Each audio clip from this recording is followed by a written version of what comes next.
Progressive Era, 1900 to 1916, Chapter 18, Part 1. And the main reason for this is not because of the length of the lecture or the PowerPoint. It's the fact that there is so blooming much going on during this time that if you're not familiar with the era, it's sometimes difficult to comprehend. So we're going to do it in two sections, do this part and digest it, and maybe discuss it a little bit, and then go on to the second part. On March 25, 1911, a fire interrupted at the Triangle Shirtwaist Company in the Greenwich Village neighborhood of New York City. The employees, mostly young Jewish and Italian immigrant women, earning as little as $3 a week working the sewing machines. They could not escape from the building's top 3 floors. The owners had locked the doors to stop theft and bathroom breaks, and fire truck ladders only reached the 6th floor. 46 women jumped to your desk, while 100 more died inside from smoke inhalation. Reminds you of the towers of 9/11, doesn't it?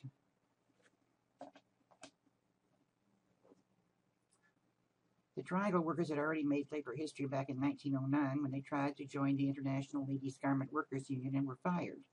This sparked a general walkout of all garment workers, called the Uprising of the 20,000, in which workers demanded, among other things, better safety in clothing factories. The strike led to the International Ladies Garment Workers Union and contracts with hundreds of firms.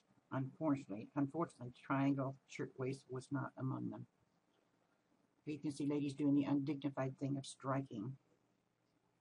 But the Triangle fire drew attention to the social divisions in America in the 20th century's first 2 decades, a period that's going to come to be known as the Progressive Era. Urbanization and labor conflict raised the issue of the government's responsibility to intervene in the economy and mitigate social inequalities. Progressive was a term describing a loosely defined movement to bring about significant changes in American society and politics, and it included businessmen who recognized the legitimacy of unions, women reformers who wanted protection for women and children, and social scientists who believed research could solve social problems. Everywhere, economic and political consolidation was apparent in America, from Wall Street's growing power to corrupt urban politics. The Progressive mounted a variety of efforts to preserve individual freedoms and personal self-determination, and sometimes even to suppress them in a rather rapidly changing nation.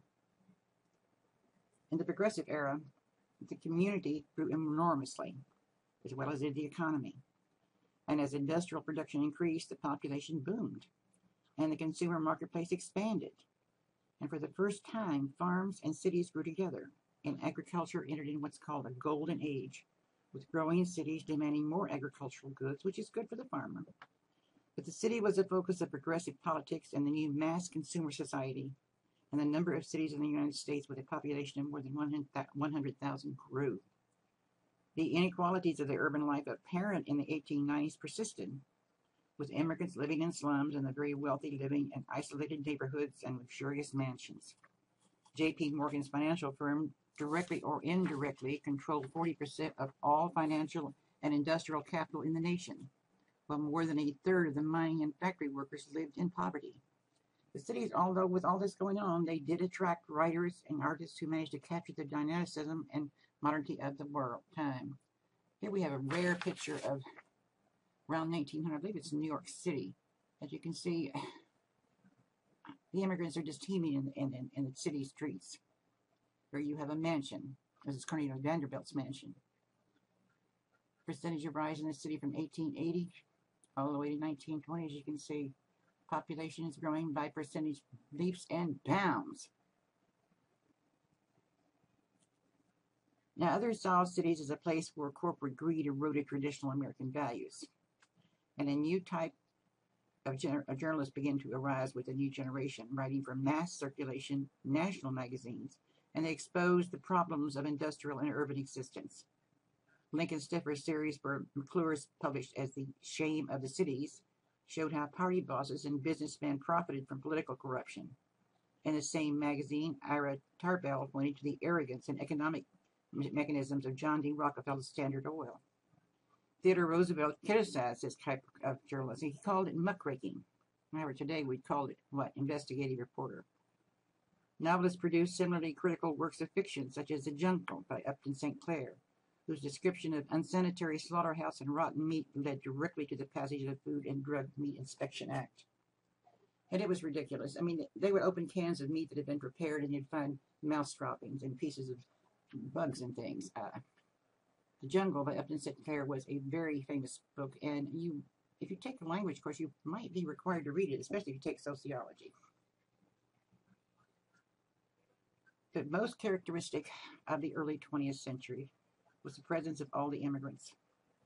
The new immigration from Southern and Eastern Europe had reached its peak in the Progressive Era between 1901 and 1914, with 13 million immigrants coming into the United States, mostly from Italy, Russia, and the Austro-Hungarian Empire.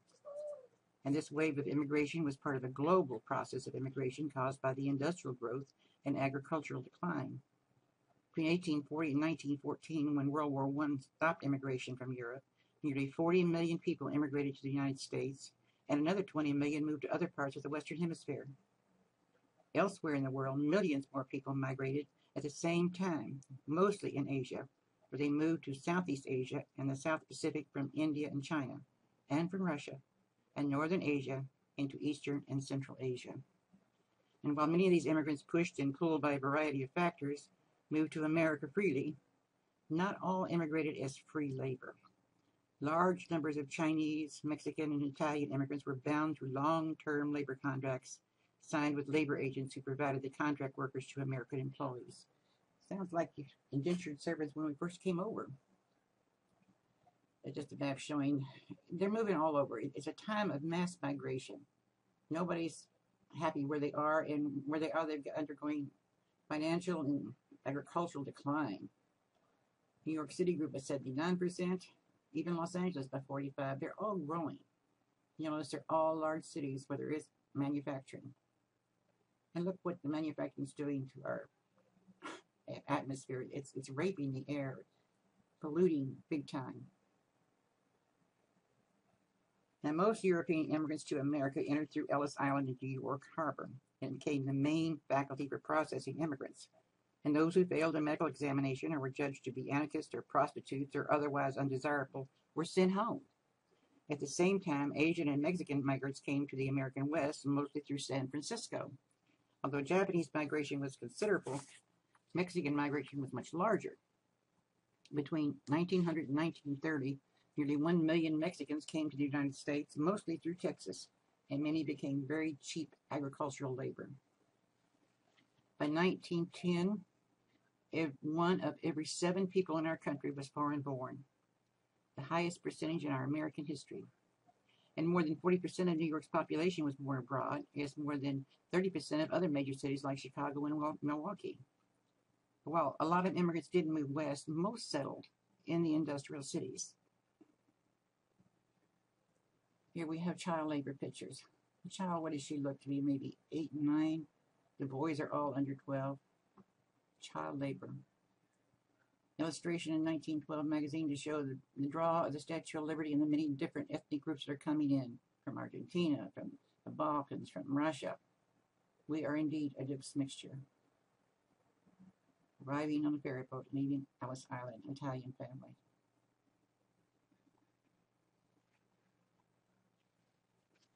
Promise of abundance. The new immigrants imagined America as a land of freedom and milk and honey, where everyone enjoyed equality before the law, they could worship as they pleased, and they found economic opportunity, and they would be emancipated from their homeland's oppressive social hierarchies. While some, such as the Jews fleeing religious persecution in Russia, intended to settle permanently, most planned to earn money and return home and buy land in their home country. Groups such as the Irish and the Mexicans were known as birds of passage. They're only staying here for a brief while and saving money and going back home. But this new wave of immigrants settled closely. They settled close together in close-knit ethnic neighborhoods with their own businesses and community organizations. They continued to speak their own language. They published their own foreign language newspapers and other publications. And churches were the center of these particular communities. They're called ghettos in some places. Although most immigrants earned more in the United States than they could have at home, they faced long hours, low wages, and dangerous working conditions in the mines, the factories, and the fields. But they were still looking for the high American standard of living.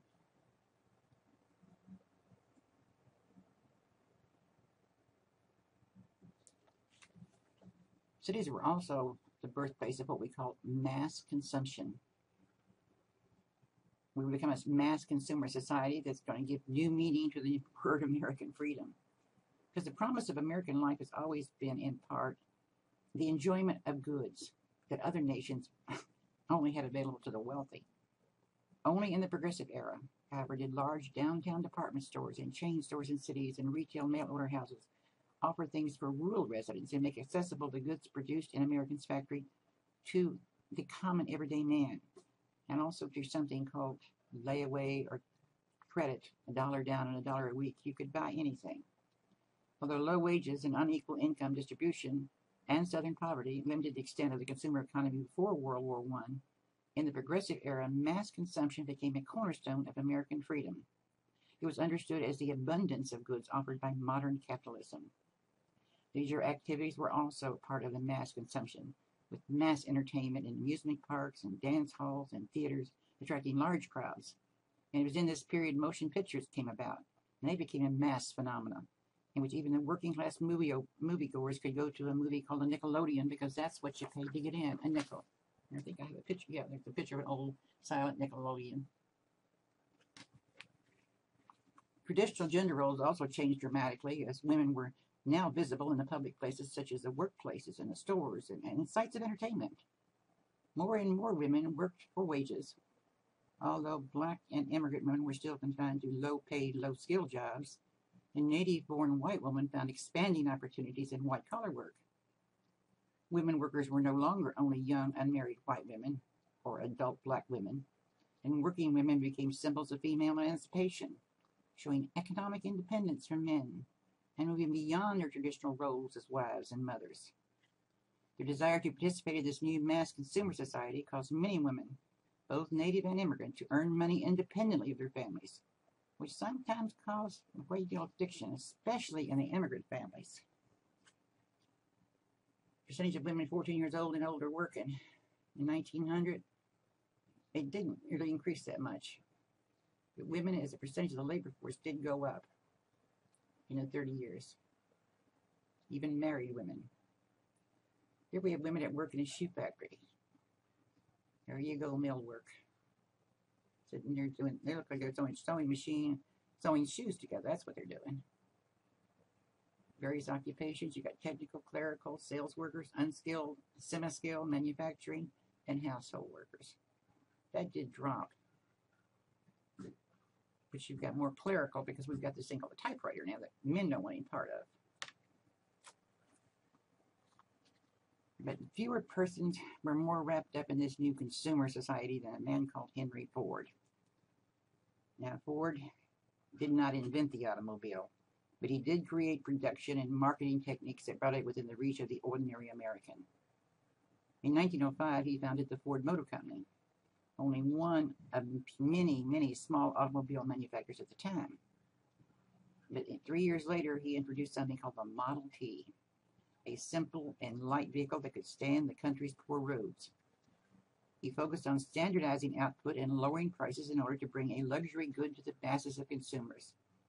And in 1913, Ford's Highland Park, Michigan factory adopted the moving assembly line, in which car frames were brought to workers on a continuous moving conveyor belt. And this process allowed Ford to vastly reduce the time it took to produce an auto, and thus greatly expand his output. In 1914, he raised the wages of his workers to an unheard of $5 a day.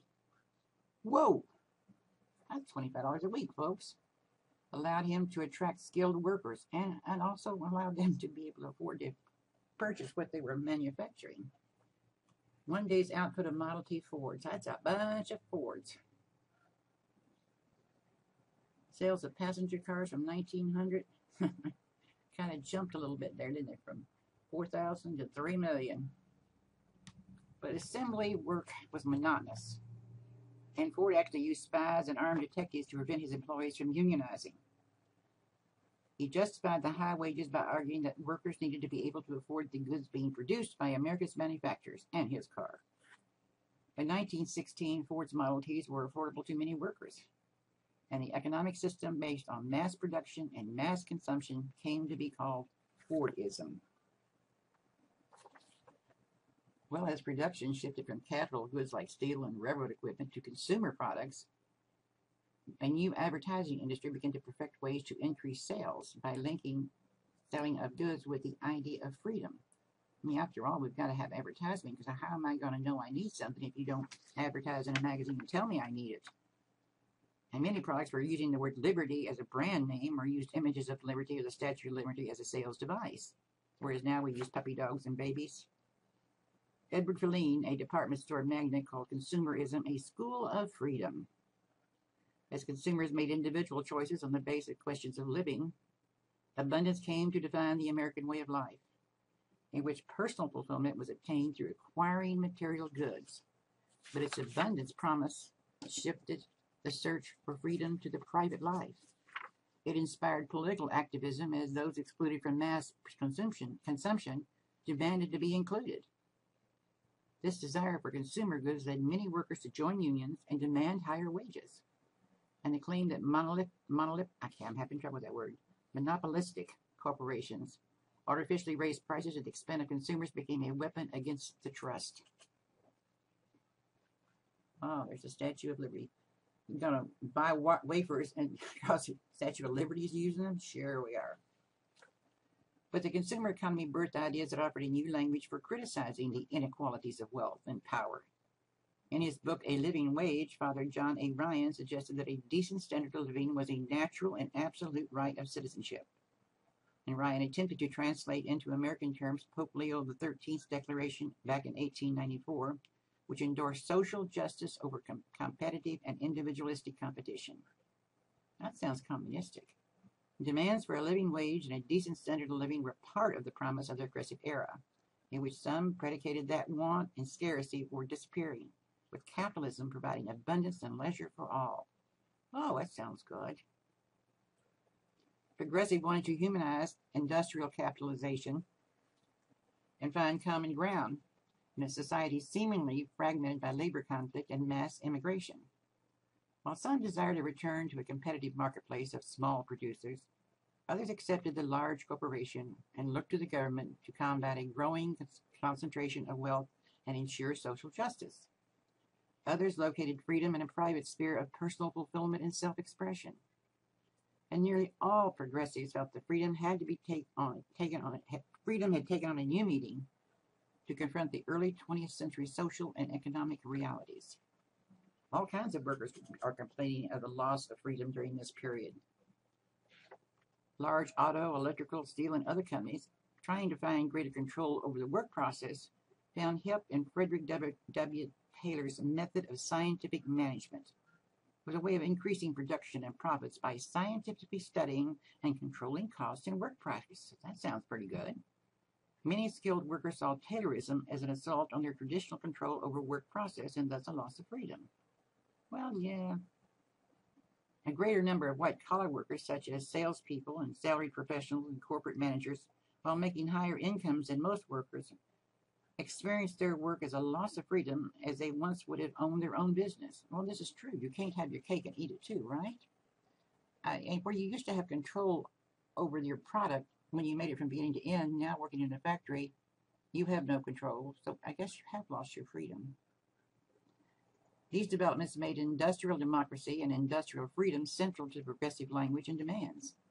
And many progressives, such as Louis D. Brandeis, an ally of the labor movement, and President Wilson's appointee to the Supreme Court in 1916, believed that unions were necessary to give workers their role in economic decision over making, not just wages, but also controlling their working conditions, and in effect, trying to control managerial decisions such as layoff and profit distribution. Now, here again, I believe in having some control, but I don't really know if I want my workers trying to tell me how to control my profit distribution. I mean, isn't that the manager's business?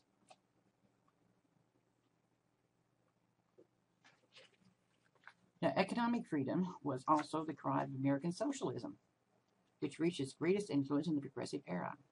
Now, the Socialist Party, founded in 1901 in this country, united late 19th century radicals such as the populists and followers of Edward Bellamy with parts of the labor movement.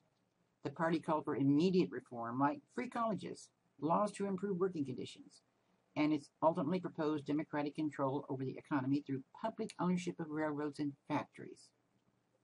By 1912, the Socialist Party had more than 150,000 dues-paying members, was publishing hundreds of newspapers, and had significant support of the American Federation of Labor, and elected dozens of local officials. Socialism flourished in immigrant communities, such as the Jews in the Lower East Side of New York and Germans in Milwaukee. And it also began gaining strength among some farmers, like in the old populous states like Oklahoma, Idaho, and Montana, and in the mining regions too. Here's a map of showing you where some of the socialist towns are. You notice they don't, not in the South. Birmingham a little bit. But it's in the central area, right in through here. Right in through here. You even have a couple of socialist elected officials.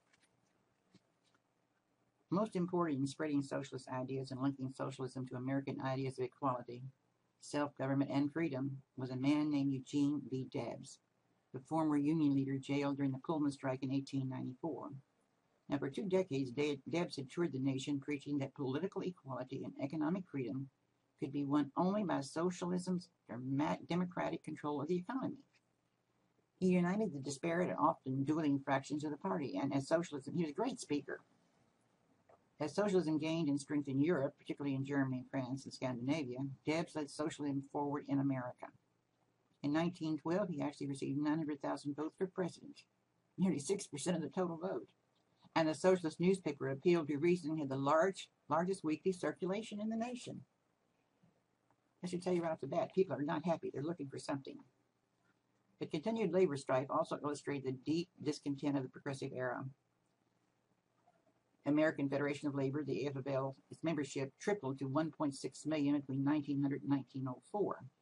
And simultaneously, its leadership became closer to corporate leaders and willing to deal with unions as a means of stabilizing labor relations. The AFL President Gompers joined with large capitalists in the National Civic Federation, which accepted workers' rights to collective bargain in responsible unions. The National Civic Federation helped settle hundreds of institutional disputes and improved safety and created pensions for long-term employees. But most employees still adamantly opposed unions.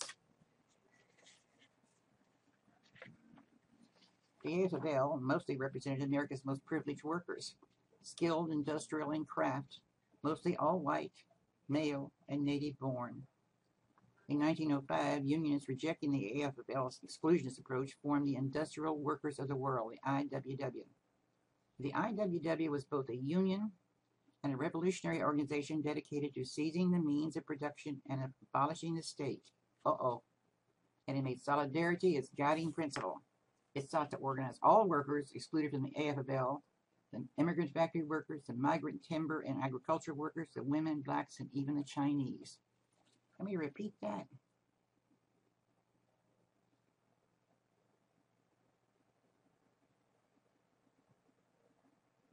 It was a revolutionary organization dedicated to seizing the means of production and abolishing the state. Doesn't that sound like a revolution to you? What was it to say? Workers of the world unite. Mass strikes by immigrants and workers placed the workers' demand to bargain collectively with employees at the front of the progressive reform. And the strikes showed that ethnic divisions might impede labor solidarity, but that ethnic cohesiveness could be the basis of unity if strikes were organized democratically. The IWW, the International Workers of the World, was often called to run these strikes, which started spontaneously, and it insisted that each ethnic group have representation on strike committees. And such was the situation in 1912 in Lawrence, Massachusetts, after men, women, and children there went on a strike against pay cuts. The IWW forged the strike into a united group, survived militia and police attacks, and won the strike on the union's terms. Another famous strike was in 1907 New Orleans, where the dock workers struck, in which black and white workers made an uncommon cross-racial alliance to resist pay cuts and attacks on their unions.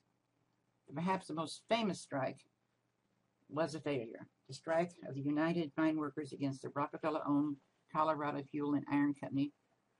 They wanted union recognition, they wanted wage increases, they wanted an 8-hour day, and the right to live and shop in places not owned by the company. The owners responded to the strike by evicting strikers from their homes, And after armed militia surrounded a tent colony erected by the strikers, they attacked the tent city in April of 1914, killing up to 30 men, women, and children in what became known as the Ludlow Massacre. Union struggles put free speech at the center of the progressive reform. Even while courts rejected the union's claims to be exercising First Amendment rights, labor struggles created the modern demands of civil liberties so critical in the 20th century. In many areas, especially those company towns, which were dominated by the employer, workers were not free to speak out without being fired or worse. And sometimes they'd even be paid in what they call company script, which wasn't good anywhere but in the town where you lived. The IWW in particular waged a series of free speech fights as a means of organizing unions in the West. And when the IWW members were arrested and jailed for speaking in public, the union sent hundreds and thousands more members to speak, forcing local governments to arrest them all. And eventually local officials would become so overwhelmed they would allow the IWW members to speak, which is the same policy that they were going to use in the civil rights movement in the South in a couple of decades. Fill the jails up, keep them coming. Now that's all of part 2. So let's digest what we've learned about unions and the problems we're having, and exactly what progressivism is before we continue any further.